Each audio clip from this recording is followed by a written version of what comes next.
नमस्ते दोस्तों, आज की वीडियो की शुरुआत देते हैं इंसक से। सोनम वांगचुक, ध्रुव राठी, आचार्य प्रशांत और इन्हीं के जैसे कुछ इन्फ्लुएंसर जो लगातार अपनी आवाज़ उठाते हैं कुछ इम्पॉर्टेंट इश्यूज़ पर, जिसमें से सबसे इम्पॉर्टेंट इशू है क्लाइमेट चेंज, इन्वायरमेंट, पॉल्यूशंस पर।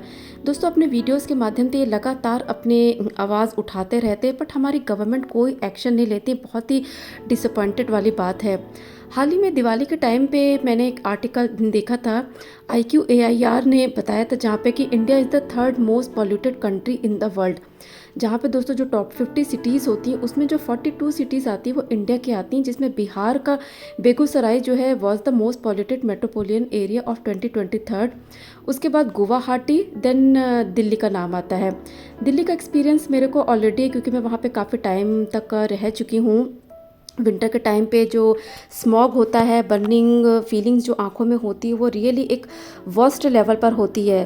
तो सांस लेना तो वहाँ पर बहुत ही ज़्यादा दुर्भर होता है।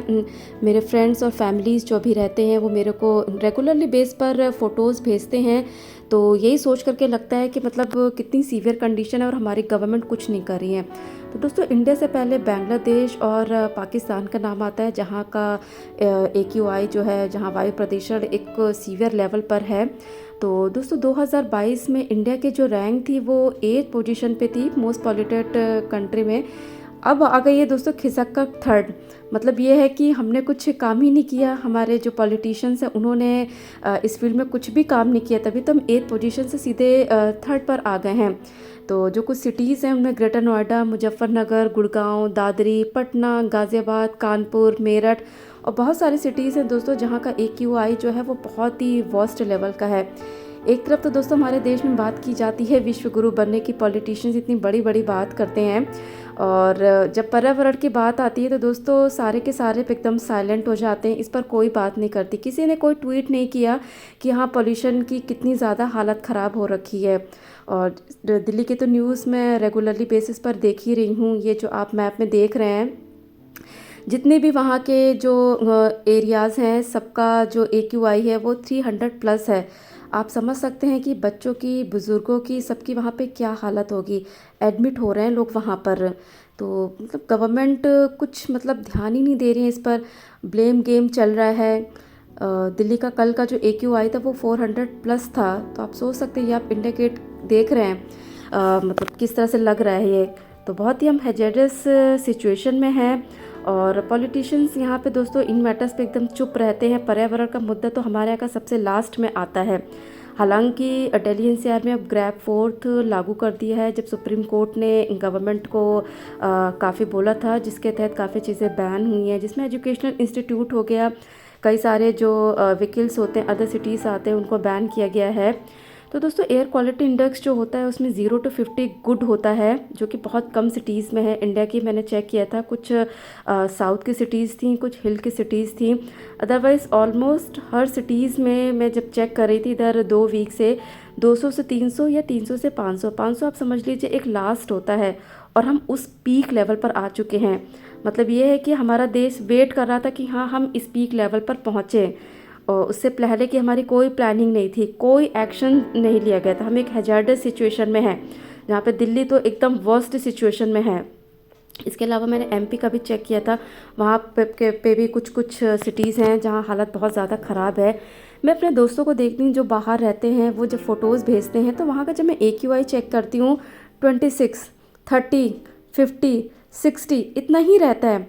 वहाँ के जो लोग होते हैं वो अपने पर्यावरण पे बहुत ज़्यादा काम करते हैं। इसीलिए दोस्तों भारत के बहुत सारे लोग जो हैं वो भारत छोड़ करके दूसरे देशों में काफ़ी सालों के लिए रहने के लिए जाते हैं। बहुत लोग तो आते ही नहीं हैं। उसका मेन रीज़न जब उनसे जानो ना, तो यही है कि वहाँ पर जो इन्वायरमेंट है वो बहुत ही अच्छा है, ठीक है, पॉल्यूशन बिल्कुल नहीं है। लेकिन जब इंडिया की बात की जाती है दोस्तों, तो पॉल्यूशन अपनी चरम सीमा पर है। तो ये जो मैंने आपको पैरामीटर्स बताए ना, जो हवा में जो प्रदूषण होता है उसके जो पॉल्यूटेंट्स होते हैं वो होते हैं कि ground level ozone, particle pollution, carbon monoxide, sulphur dioxide, nitrogen dioxide. और बाहर की जो कंट्रीज़ हैं दोस्तों, वो इन्हीं पैरामीटर्स पे, इन्हीं पॉल्यूटेंट्स पे बहुत ज़बरदस्त तरीके से काम करती हैं और उनको मैनेज करती हैं। वहाँ पे दोस्तों इस तरह की सिचुएशन कभी आती ही नहीं है, जिस तरह से इंडिया में ये दिन ब दिन बढ़ती ही चली जा रही है। आई डोंट नो कि हमारे जो पर्यावरण विभाग है, जो हमारे एनवायरनमेंट मिनिस्टर हैं, क्यों इन चीज़ों को ध्यान में नहीं रख रहे हैं। मतलब आपकी भी फैमिली का सवाल उठता है, लेकिन उन लोगों का क्या है दोस्तों, गाड़ी में आते हैं, चले जाते हैं, अपने ऑफिस में बैठते हैं, उन्हें बाकी चीज़ों से कोई मतलब नहीं रहता है। 500 आप समझ रहे हैं, एक पीक लेवल का नंबर होता है। एयर पोल्यूशन के बारे में लोगों को वरी क्यों होना चाहिए दोस्तों, क्योंकि एयर पोल्यूशन में बहुत सारे गैसेस होती हैं, पार्टिकल्स होते हैं, जो कि इंडस्ट्री से आती हैं, पराली से आती हैं, व्हीकल से आती हैं, वाइल्ड फायर से आती हैं और अदर रिसोर्सेज से आती हैं। इनका एक्सपोजर दोस्तों जब होता है तो हमें सांस लेने में बहुत दिक्कत होती है, अस्थमा का अटैक आ सकता है, कफिंग हो सकती है और हार्ट डिजीज़ेस हो सकती हैं, स्ट्रोक हो सकती है, लंग कैंसर तक हो सकता है। मतलब हम अपनी एज को, एक तरह से जो हमारे एज स्पैन है वो हमारा कम होता है। मैं कुछ डॉक्टर्स और कुछ एनवायरमेंटलिस्ट के बारे में पढ़ रही थी, उन्होंने अपने कुछ आर्टिकल्स भी रिलीज़ किए थे। तो रियली एक हाई लेवल डिजीज़ेस होने के चांसेस होते हैं, जिसमें रेस्पिरेटरी डिजीज़ेस होने के बहुत चांसेस होते हैं। सडन आपको स्ट्रोक हो सकता है, लंग कैंसर जिसके बारे में आपने सुना तक का नहीं होगा, उस तक की वो लोग बात बताते हैं। तो दोस्तों दुनिया की जो अदर सिटीज़ के मुकाबले में जो नॉर्थ इंडिया है, वहाँ पर एयर पोल्यूशन का जो लेवल है वो 10 टाइम्स डेंजरस है। इधर मैं काफ़ी सारे न्यूज़ चैनल्स पर भी देख रही थी, उसका जो समाधान ऑलरेडी WHO ने गाइडलाइंस दे रखी हैं, लेकिन उसके बावजूद भी इंडिया में वो चीज़ें फॉलो नहीं की जाती हैं। यहाँ पे इलेक्शंस कितनी बात की जाती है, लेकिन जो पर्यावरण का मुद्दा होता है उसका कहीं नामो निशान तक का नहीं होता है। दोस्तों चाइना ने 2013 में जब वहाँ पर भी सीवियर एयर पोल्यूशन हुआ था, उसने अब इतना काम किया दोस्तों, 29% तक की वहाँ पर कमी हुई है बीजिंग में। जब मैं अभी 2 वीक से कुछ स्टडी कर रही थी एयर पोल्यूशन के बारे में, तो बहुत कम किया है उन्होंने वहाँ पे। हर साल पोल्यूशन से 90 लाख लोगों की मौत होती है। सोचिए मतलब 1 करोड़ लोग तो केवल एयर पोल्यूशन से ही जा रहे हैं। मतलब सीरियस एक्शन ही नहीं लिए जा रहे हैं। फेमस इन्वायरमेंटलिस्ट विमलेंदु झा का मैं आज एक इंटरव्यू देख रही थी जो राहुल गांधी के साथ हो रहा था, जहाँ पर वो कई सारे पॉइंटर फैक्टर्स बताते हैं, जहाँ ये भी पता चलता है कि वायु प्रदूषण किस तरह से हमारे शरीर में इम्पैक्ट डालता है, सीवियरली डालता है। वो सडन हमारे ब्रेन में स्ट्रोक दे सकता है, हमारा लंग का कैंसर वो धीरे धीरे किस तरह से जनरेट करता है। और जो क्रॉनिकल डिजीज़ेज़ होती हैं, मुझे याद है 2018 में भी जब स्मॉग हुआ था दिल्ली में, बहुत आंखों में बर्निंग सेशन हो रही थी और मुझे खांसी सी आ रही थी, तो ब्रोंकाइटिस का कुछ इशू डॉक्टर ने मुझे बताया था।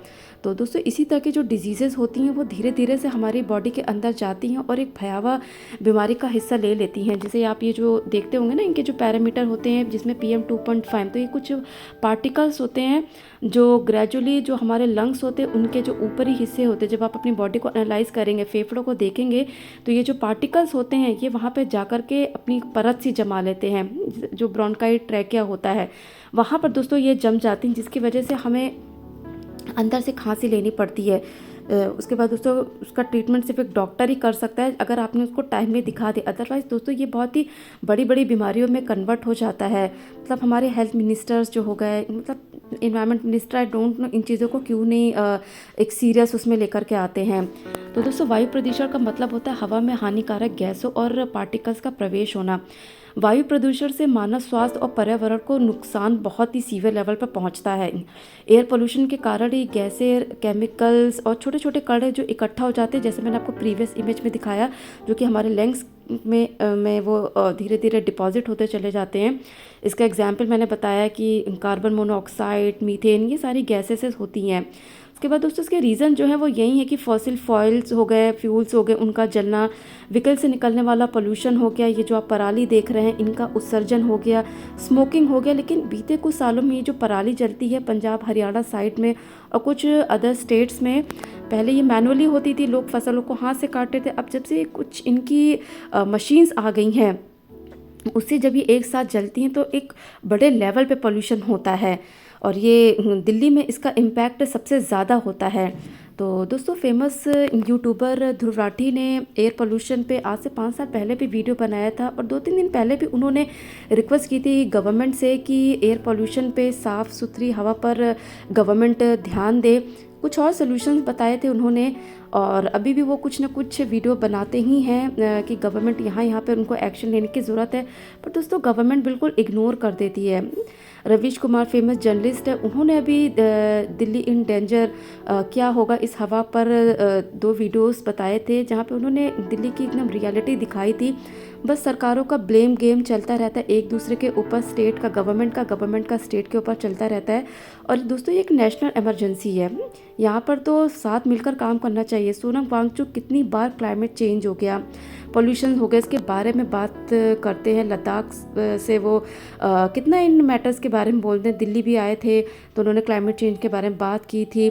आचार्य प्रशांत जो इस टाइम पे सबसे ज़्यादा क्लाइमेट चेंज, प्रदूषण, अर्थ के बारे में बोलते हैं, उनके सारे पॉइंटर्स इतने लॉजिकली साइंटिफिकली होते हैं, लेकिन दोस्तों उन सब के बावजूद भी सारी आवाज़ों को शांत कर दिया जाता है। हमारी गवर्नमेंट है वो एकदम चुप रहती है, कोई कुछ नहीं बोलने वाला होता है। तो दोस्तों इस समय दिल्ली के जो हालत है वो बहुत ही सीवियर प्लस लेवल पर है। तो उसको देखते हुए सुप्रीम कोर्ट ने ग्रेड 4 को अप्लाई किया है था 3 दिन के लिए।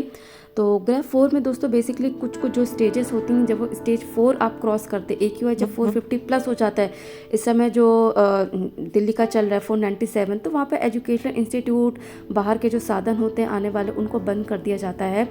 हालांकि दोस्तों सॉल्यूशन तो बहुत सारे नेट पर अवेलेबल है, बट क्या फ़ायदा कि वो एक इंटरनेट और किताबों तक का सीमित रह जाते हैं। प्लांटेशन हो गया, पब्लिक ट्रांसपोर्ट का यूज़ करना, यूजिंग इलेक्ट्रिकल व्हीकल्स हो गए, using alternative resources of energy, लेकिन हमारे देश में इतना इन चीज़ों पर ध्यान नहीं दिया जाता है। अदर कंट्रीज़ में इन्हीं चीज़ों को बहुत ज़्यादा ध्यान दिया जाता है।